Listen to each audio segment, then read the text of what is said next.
What's up, family? Welcome back to the Stop Sinking Show, where we go from struggle to flow.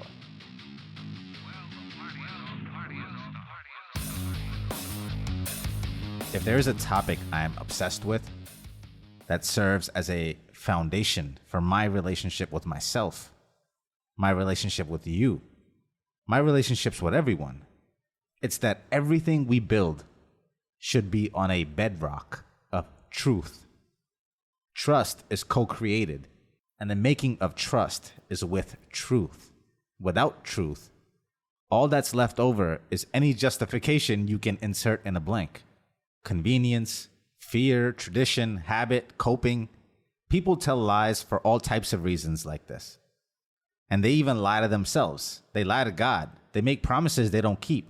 So it's hard to expect that they will not lie to you. And people like this never reach past frost depth in most of their relationships. And because they lie to themselves, they don't reach very far in their own pursuits either. Not until they are ready to stare nakedly at their inadequacies with the glaring eyes of truth. That is the biggest problem with telling a lie, is that you distort reality. You try to fit it into what you are saying, and that distorted mind field makes it very difficult to negotiate with what is actually there in front of you to utilize, to use, to make something of.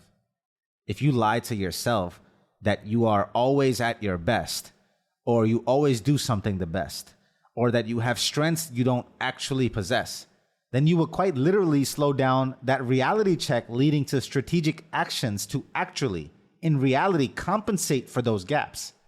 If you don't recognize your own deficiencies, you don't know what kind of people to have around you to make you better.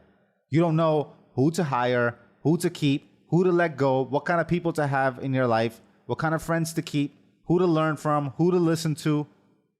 All of this because you are lying to yourself. Lies lead to your detriment in so many ways because they venture you away from what is right in front of your eyes. A form of self-deception. And reality is hard enough to negotiate with, so let's not astray too far from it and add extra work. One of the more disturbing things that I see in society now is the distorting of the truth by calling it my truth. So now we have different versions of the truth, when what we're really doing is conflating that with different sides of a story. And you can have your side of the story. But the saying about 3 sides to the story goes, it's your side, my side, and the truth. What really happened. The truth is objective. It is factual. It does not care about your damn feelings. And more importantly, it is not yours to possess. It is the truth. It stands without you, whether you have the courage to stand with it or not. Despite your attempts, you cannot corrupt the truth. You can have feelings about the truth. You are allowed to feel however you want, but the truth is what shows up in your actions, no matter how you feel. The world you create with what you do on a daily basis is the truth. You cannot hide it, talk your way out of it, or hide from it. Or you will find yourself acting half the day and needing to recover the other half. Just acting. Living a dual existence. Living 2 lives. And being someone who was the de facto black sheep, people around me who had to live 2 lives, the guy who always took the blame was me when everyone else needed an alibi, I am quite comfortable with living my truth. And maybe that's because I don't have the general reasoning that appeals to me, the fear of judgment, the loss of your perfect image of me in your mind versus the reality of what I really am, the bindings of tradition that don't hold me down. None of those things really appeal to me.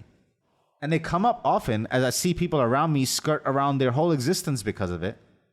Especially in this country, I have friends who won't even come down their own block with a cigarette in their hand in fear of what the neighbors might think. But to me, what good is a life like that? So let's play this out. If I did appease the likeness of what appeals to you, if I had to be half of me to hide certain parts of me, to earn your love, to earn your approval, then anytime I wanted your love, I would have to be half of me, right?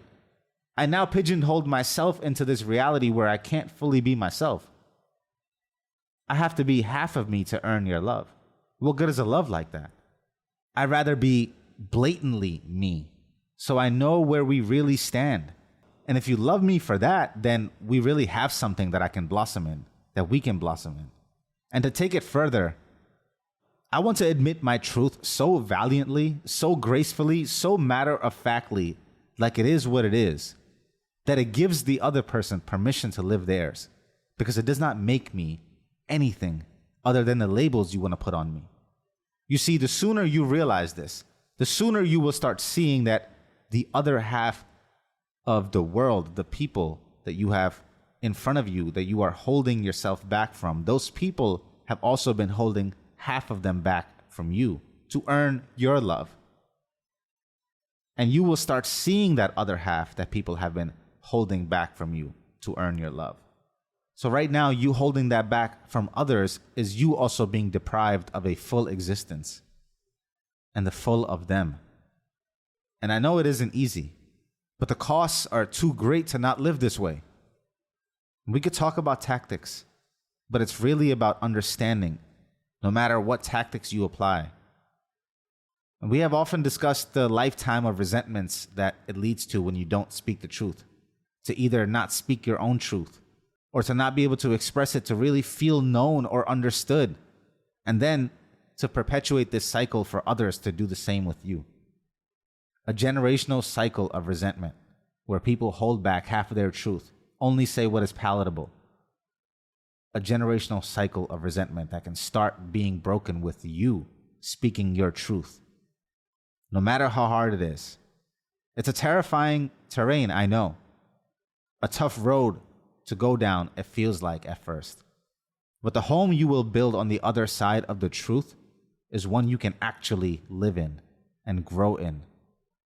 Speak the truth even if your voice shakes.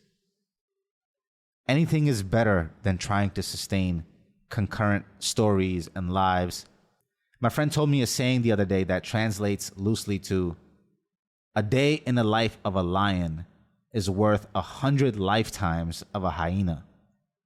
A lion roars his truth. He is not timid about his presence unless it is strategically done so. Never, though, does he diminish his magnificence. He lives in his glory brazenly, while the others merely gnaw at his leftovers, eating the scraps that are left behind. I was listening to a podcast with Matt Higgins the other day, and one of the things he attributes to his success is this team of industrial psychologists, he called them.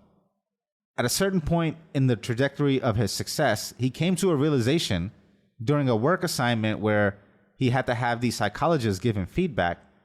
He realized that this might be the last time he ever gets honest feedback.